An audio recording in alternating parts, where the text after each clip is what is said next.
ফালাকাটা থেকে কেদারনাথের পথে সাইকেলে চেপে রওনা দিল দুই যুবক। প্যাকেটজাত পণ্যদ্রব্যে হিন্দু দেবদেবীর ছবি ব্যবহারের বিরুদ্ধে সচেতনতা গড়ে তুলতে তাদের এই যাত্রা।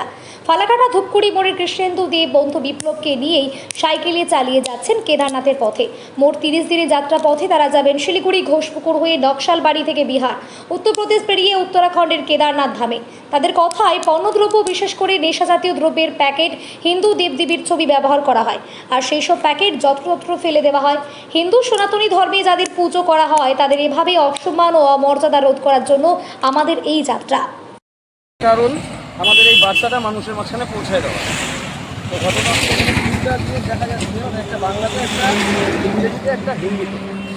তো যখন আমরা বেঙ্গলে আছি বাংলা ভাষাটা আমাদের কাজ করবে, আর বাইরে যেই সব সাইডে যাবো সেই সবটা বাংলা বুঝবে না, তাদের জন্য হিন্দি ইংরেজি এটা রাখা হয়েছে। দেওয়া আছে দেবতা বাজারে বিক্রি বস্তু নয়, তিনি ভক্তের অন্তরের ভক্তি। God is not for sale, it is writ in the heart of meditation. एकता को समान मत बनाइए, उसका पूजा कीजिए। তো এটা দেওয়ার আমার একটাই বার্তা যে বর্তমানে আমরা দেখি যে সব প্যাকেটিং আইটেম যেটা ইউজ অ্যান্ড থ্রো হয় বেশি, সে যে কোনো জিনিস হতে পারে, সেগুলোর মধ্যে ঠাকুরের ছবি দেওয়া হচ্ছে। এবার সেই জিনিসটা যখন ইউজ হওয়ার পরে থ্রো হচ্ছে, সেই সব জায়গায় যেহেতু আমরা বাথরুম, ড্রেন, নর্দমা এই সব জায়গায় জিনিসটা কিন্তু পৌঁছাচ্ছে।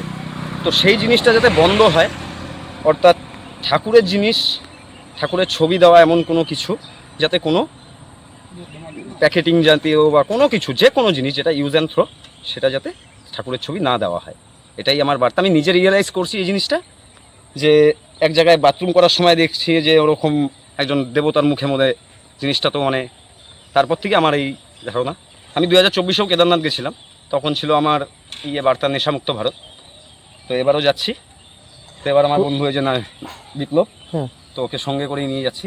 কোথা থেকে কেদারনাথ। ফালাকাটা থেকে কেদারনাথ, বাড়ি ফালাকাটা, ফালাকাটা ধূপগুড়ি মোড়।